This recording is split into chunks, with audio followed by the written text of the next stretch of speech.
Hi Apes, worksheet number 5. So let's take a look at this diagram here. And we're looking at a sewage treatment plant. So there's a lot of little things labeled here, but I'm sort of going to go over the main ideas. What we have first is we have what's called primary treatment. And in primary treatment, you're basically trying to remove the solids, the toilet papers, the sewage, all of that stuff. So we have like a screen that filters it, and then you have a grit chamber, and then you let it settle out. And the sludge, okay, the solid waste is going to make its way down here. We'll talk about that in a second. What's left here is going to go out. If you have a leach field in your yard, this is what's going out into the leach field. This is what's getting picked up by your septic pumper truck.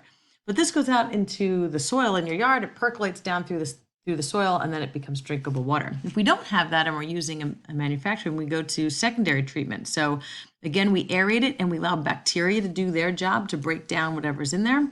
Again, we settle it down. Any sludge that still remains is going to go down here. And then we have a chlorine disinfection tank, and then it's out to a river, lake, or ocean. Many times you have what's called tertiary treatment, which uses a series of specialized chemical and physical processes to remove specific pollutants left in the water after the primary and secondary treatment. It's used a lot of times for phosphate and nitrate removal normally.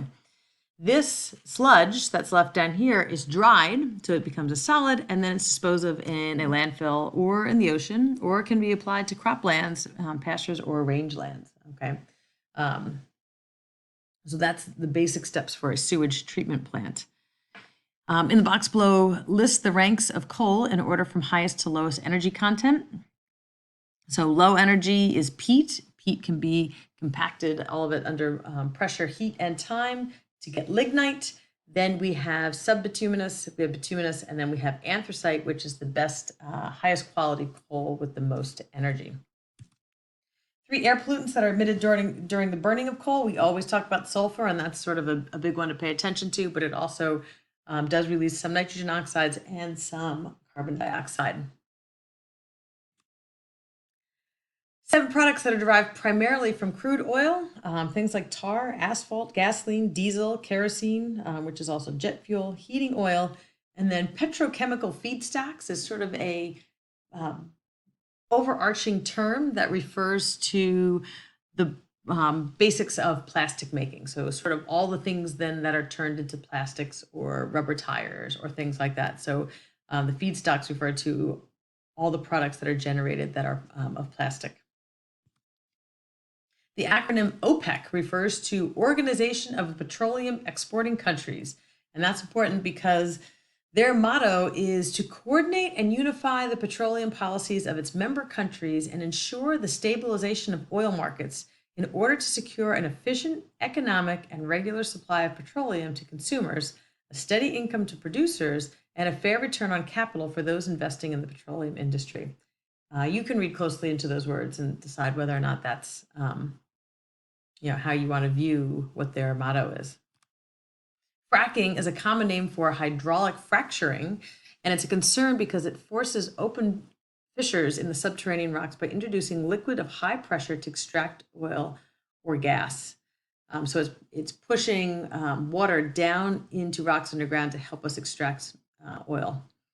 Concerns include that groundwater contamination, ground instability can lead to earthquakes, and the release of methane, which we know is a powerful greenhouse gas. Explain what the Deepwater Horizon was and where it went and why it was significant. Deepwater Horizon was an exploratory oil rig in the Gulf of Mexico.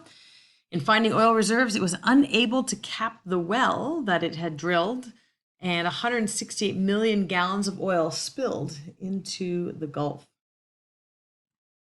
The acronym ANWR refers to the Arctic National Wildlife Refuge, and it's important because it was established in 1960 to preserve biodiversity, ensure a place for hunting and gathering, protect water quality, and follow international wildlife treaties. It is the largest designated wildlife area in the United States. Perform the following calculation, show all of your work. A family has a total of 1,500 watts of light bulbs throughout their house. If they replace them all with LED light bulbs, which use 90% less energy, the family will now use how many watts of electricity? It would be 150. So We're going to multiply it by that 0.10 because it's only going to use 10% of the electricity that it's currently using. Space heater operates at 1500 watts. If it's used for 10 hours each day for 1 week and the cost of electricity is 20 cents per kilowatt hour, it will cost, and we did a lot of calculations like this, $21. So here we have the 1500 watts. We're going to 1000 watts are in 1 kilowatt. We're going to use it for 10 hours per day. We're going to use it for 7 days per week. It's 20 cents per kilowatt hour, which is going to make it be $21 a week. The acronym CAFE, C-A-F-E, refers to the corporate average fuel economy, which is important because they're the regulations in the US which are intended to improve the average fuel economy of cars and light trucks which are produced in the United States. There's two species that may be threatened by the construction of a solar power tower in the California desert. We often think of solar power as benefits, but also there's organisms that can be harmed. One would be the desert tortoise. The other one would be a mountain yellow-legged frog. And the Joshua tree, which lives out there, which I have pictured below, could also be harmed.